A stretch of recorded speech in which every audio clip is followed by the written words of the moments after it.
ഉൽപ്പത്തി 3-ാം അധ്യായം. യഹോവയായ ദൈവം ഉണ്ടാക്കിയ എല്ലാ കാട്ടുജന്തുക്കളെക്കാളും പാമ്പ് കൗശലമേറിയതായിരുന്നു.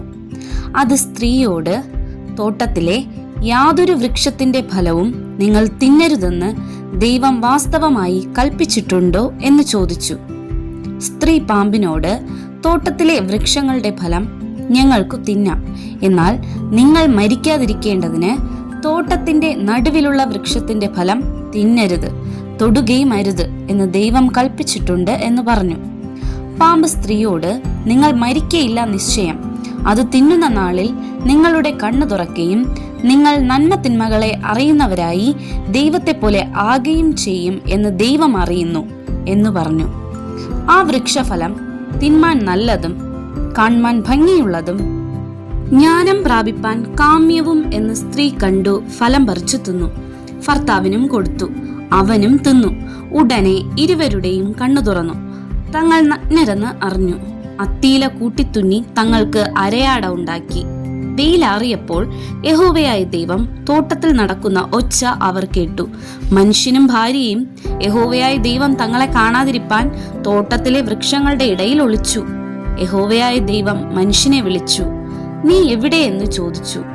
തോട്ടത്തിൽ നിന്റെ ഒച്ച കേട്ടിട്ട് ഞാൻ നഗ്നനാകൊണ്ട് ഭയപ്പെട്ട് ഒളിച്ചു എന്ന് അവൻ പറഞ്ഞു. നീ നഗ്നനെന്ന് നിന്നോട് ആർ പറഞ്ഞു? തിന്നരുതെന്ന് ഞാൻ നിന്നോട് കൽപ്പിച്ച വൃക്ഷഫലം നീ തിന്നുവോ എന്ന് അവൻ ചോദിച്ചു. അതിന് മനുഷ്യൻ, എന്നോട് കൂടെ ഇരിപ്പാൻ നീ തന്നിട്ടുള്ള സ്ത്രീ വൃക്ഷഫലം തന്നു, ഞാൻ തിന്നുകയും ചെയ്തു എന്ന് പറഞ്ഞു. യഹോവയായ ദൈവം സ്ത്രീയോട്, നീ ഈ ചെയ്തത് എന്ത് എന്ന് ചോദിച്ചതിന്, പാമ്പ് എന്നെ വഞ്ചിച്ചു, ഞാൻ തിന്നുപോയി എന്ന് സ്ത്രീ പറഞ്ഞു. യഹോവയായ ദൈവം പാമ്പിനോട് കൽപ്പിച്ചത്, നീ ഇത് ചെയ്യുക കൊണ്ട് എല്ലാ കന്നുകാലികളിലും എല്ലാ കാട്ടുമൃഗങ്ങളിലും വെച്ച് നീ ശപിക്കപ്പെട്ടിരിക്കുന്നു. നീ ഉരസുകൊണ്ട് ഗമിച്ച് നിന്റെ ആയുഷ്കാലമൊക്കെയും പൊടി തിന്നും. ഞാൻ നിനക്കും സ്ത്രീക്കും നിന്റെ സന്തതിക്കും അവളുടെ സന്തതിക്കും തമ്മിൽ ശത്രുത്വം ഉണ്ടാക്കും. അവൻ നിന്റെ തല തകർക്കും, നീ അവന്റെ കുതികാൽ തകർക്കും. സ്ത്രീയോട് കൽപ്പിച്ചത്, ഞാൻ നിനക്ക് കഷ്ടവും ഗർഭധാരണവും ഏറ്റവും വർദ്ധിപ്പിക്കും. നീ വേദനയോടെ മക്കളെ പ്രസവിക്കും. നിന്റെ ആഗ്രഹം നിന്റെ ഭർത്താവിനോട് ആകും, അവൻ നിന്നെ ഭരിക്കും. മനുഷ്യനോട് കൽപ്പിച്ചതോ, നീ നിന്റെ ഭാര്യയുടെ വാക്ക് അനുസരിക്കുകയും തിന്നരുതെന്ന് ഞാൻ കൽപ്പിച്ച വൃക്ഷഫലം തിന്നുകയും ചെയ്തതുകൊണ്ട് നിന്റെ നിമിത്തം ഭൂമി ശപിക്കപ്പെട്ടിരിക്കുന്നു. നിന്റെ ആയുഷ്കാലമൊക്കെയും നീ കഷ്ടതയോടെ അതിൽ നിന്ന് അഹോവൃത്തി കഴിക്കും. മുള്ളും പറക്കാരയും നിനക്ക് അതിൽ നിന്ന് മുളയ്ക്കും. വയലിലെ സസ്യം നിനക്ക് ആഹാരമാകും. നിലത്തുനിന്ന് നിന്നെ എടുത്തിരിക്കുന്നു, അതിൽ തിരികെ ചേരുവോളം മുഖത്തെ വിയർപ്പോടെ നീ ഉപജീവനം കഴിക്കും. നീ പൊടിയാകുന്നു, പൊടിയിൽ തിരികെ ചേരും. മനുഷ്യൻ തന്റെ ഭാര്യയ്ക്ക് ഹവ്വ എന്ന് പേരിട്ടു.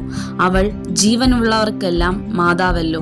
യഹോവയായ ദൈവം ആദാമിനും അവന്റെ ഭാര്യയ്ക്കും തോൾ കൊണ്ട് ഉടുപ്പുണ്ടാക്കി അവരെ ഉടുപ്പിച്ചു. യഹോവയായ ദൈവം മനുഷ്യൻ നന്മ തിന്മകളെ അറിവാൻ തക്കവണ്ണം നമ്മിൽ ഒരുത്തനെ പോലെ ആയിത്തീർന്നിരിക്കുന്നു.